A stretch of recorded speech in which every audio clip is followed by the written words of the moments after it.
Hello and welcome, my name is Clive from clivesart.co.uk, and in today's Q&A I'm going to be looking at palette knives. Palette knives. Why do we need them? Why do we use them? How do we care for them? And most importantly, why use them in acrylics? Now if that's something you're interested in, please stay with me and I invite you to join me in the studio. Nice.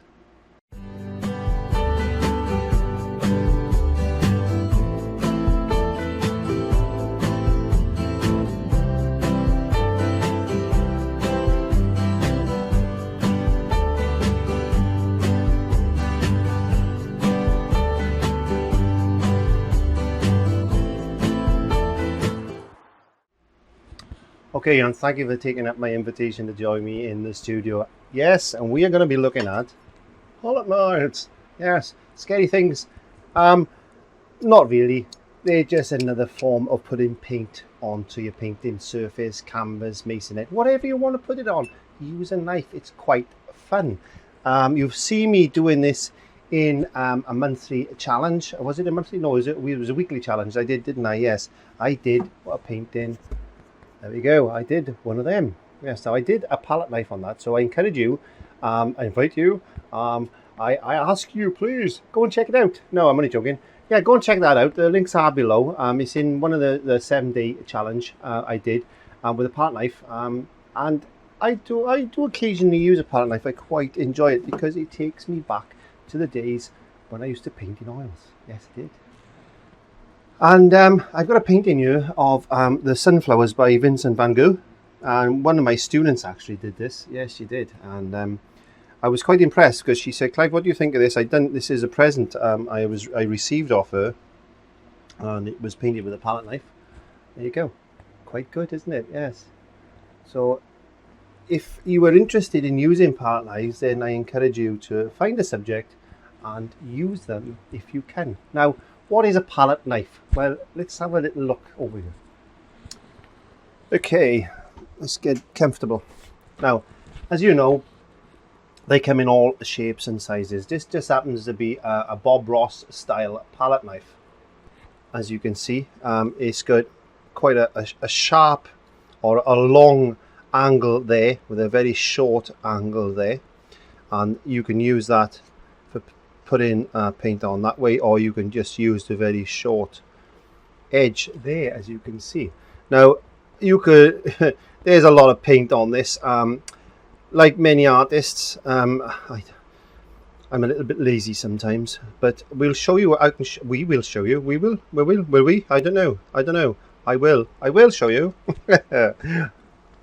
Oh, it's warm in the studio. It's 5:20 in the evening and the sun is out. And I've got a black felted roof on my studio, and the sun is beating down tonight, and it's got to be one of the hottest days here in June. I've got the extractor fan on. I'm sweating. I really am. In fact, I think I'll take my hat off. There you go.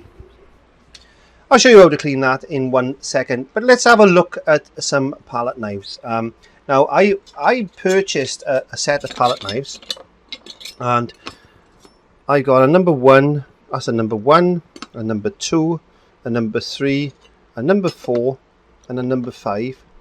And they've all seen better days because they've been used extensively.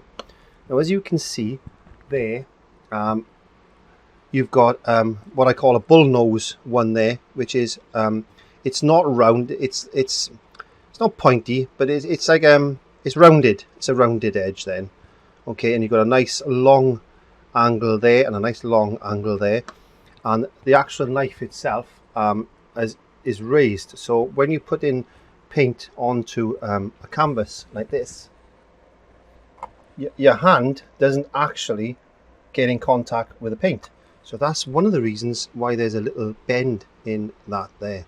So it does help, and they come in all different shapes and sizes. That's a little bit pointier. Obviously you can scrape out.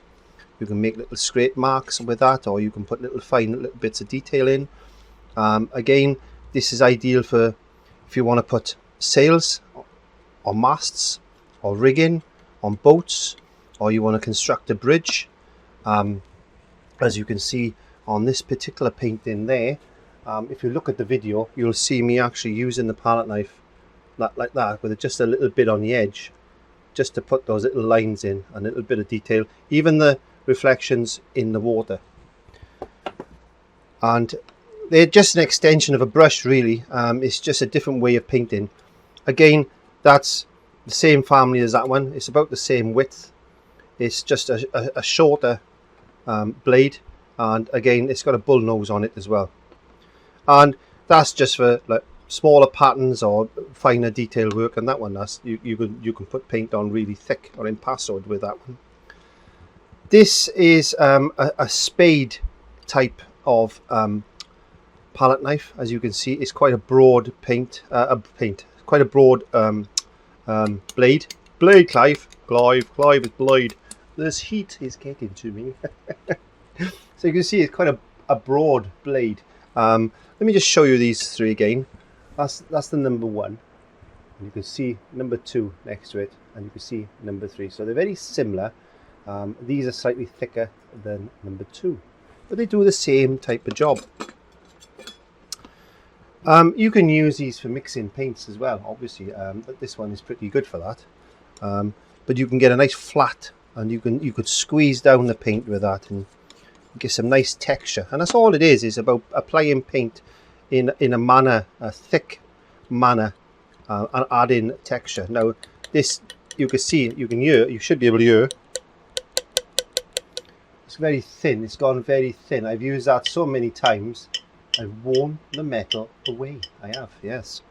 And that's just about at the end of its life. But you know, they've always got a use, no matter what. So that's a little family. Now that particular bunch of palette knives there only cost me about £5. So I don't know what that is in dollars or euros, but about £5 sterling there. So there's a really good selection of palette knives for the type of money that you're going to be spending. Now there are other palette knives on the market. These are all Winsor and Newton palette knives, and as you can see, they're also raised so you don't drag your hand onto the paint. This is just an ordinary blade. Again, I've used this one extensively. It does need a bit of cleaning. I will show you how to clean these in 1 second. And but these are all ranging from about £3, I think I paid for that one, and anything up to about £6 or £7, depending on the actual palette knife itself. So I've got quite a full range of palette knives here.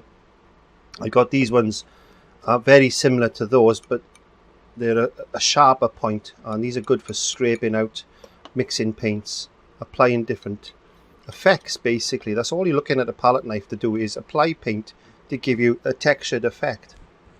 As you can see behind me, when we do paintings such as the sunflowers, makes up the painting. As you can see, it's quite a tactile type of painting, and it catches the light and creates its own lights and shadows and cast shadows. Depending on how thick you put this paint on, it can actually create its own light effects. Yes, it can. And that's what I like about palette knife work, is the ability to manipulate paint in a different way than you could actually use if you were using a conventional brush.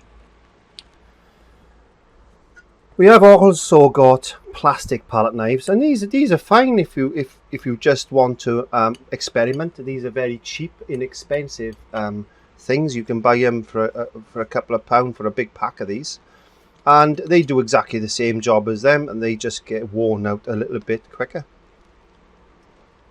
And as I showed you in the beginning of the video, this is a Bob Ross style palette knife. This is a smaller one. You can get a bigger version of this, and this is the one he uses mainly on for doing mountains, etc., which is quite a nice type of palette knife for that effect. As I said, you can put the main part of the mountain on with that side, and you can add your shadows and different effects then with the smaller side of the blade.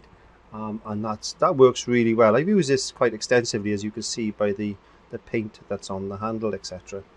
So how do we go about actually cleaning these things? Now, the best thing to do is, after you've used it, wipe it clean. But we don't do that, do we?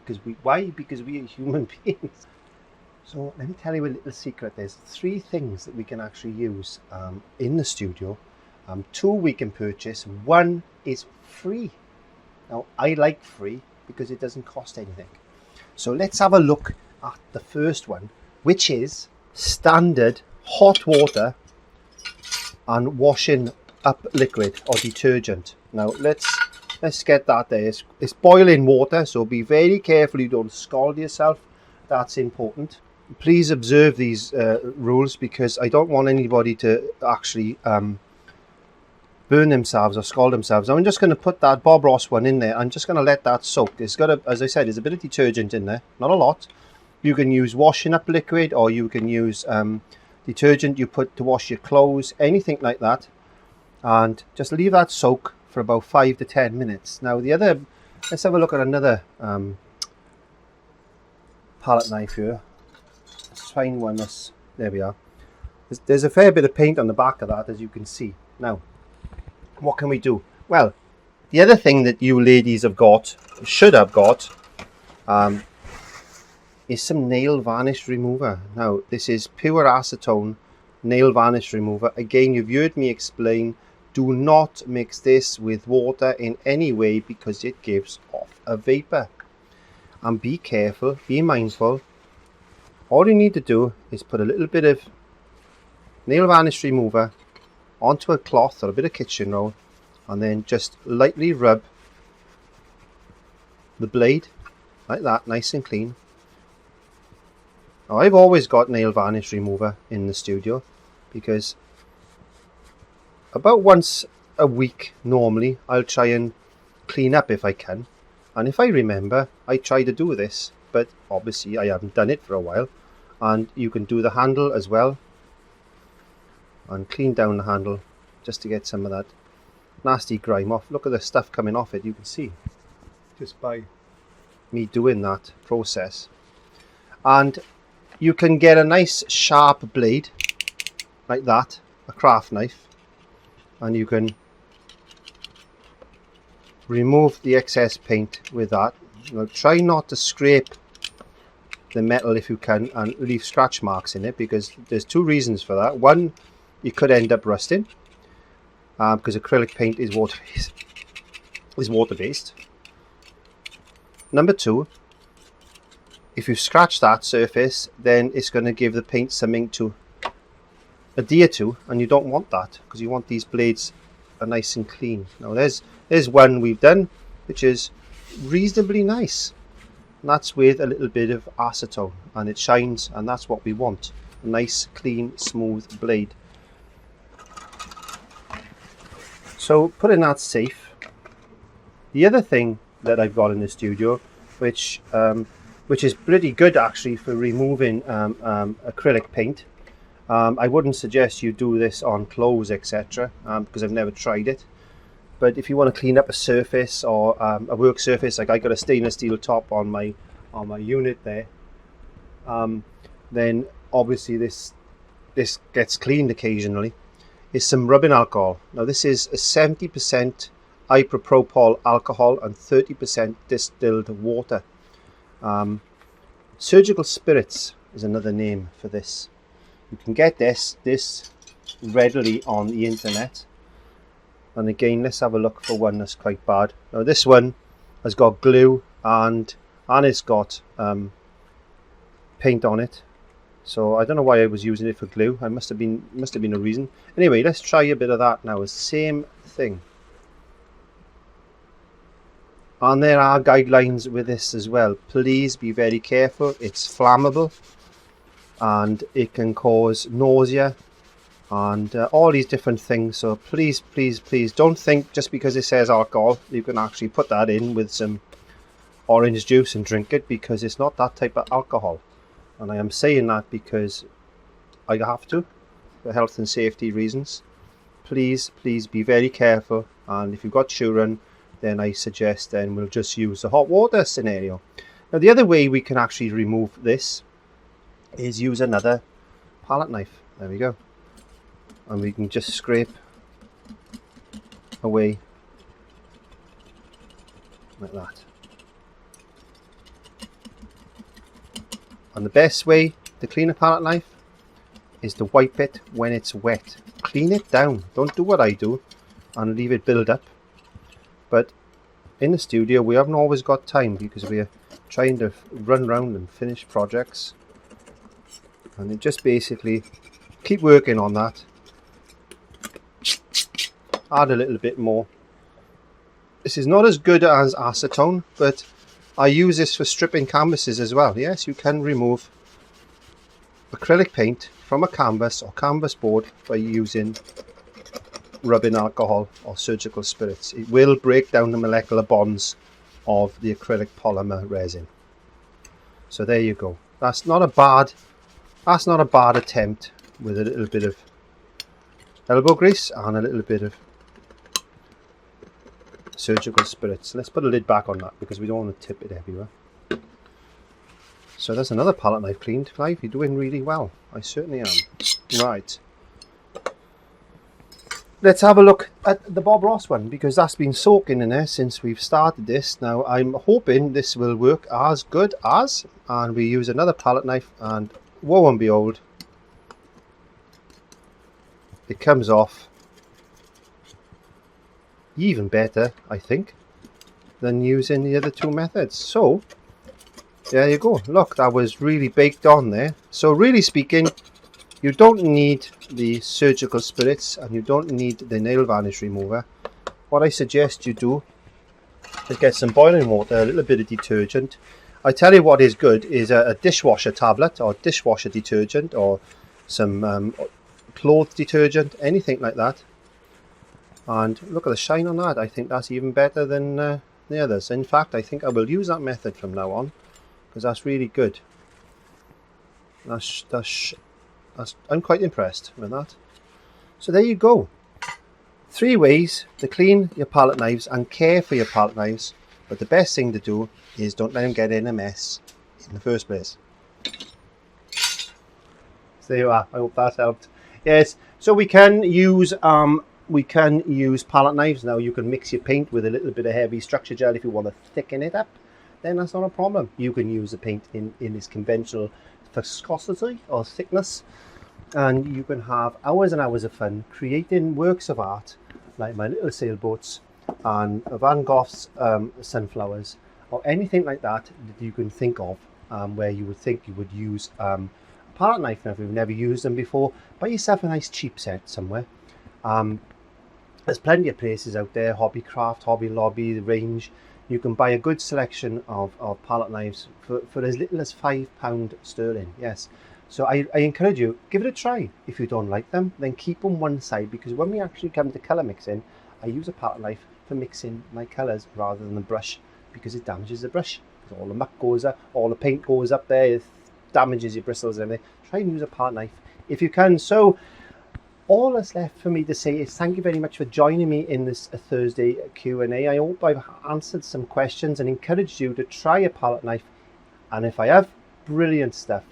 You can support me by popping along to Patreon, which is a public funded site. For as little as $1 a month, you can support me there. That's 25 cents a week. That's not a lot, is it? $12 a year. There we go.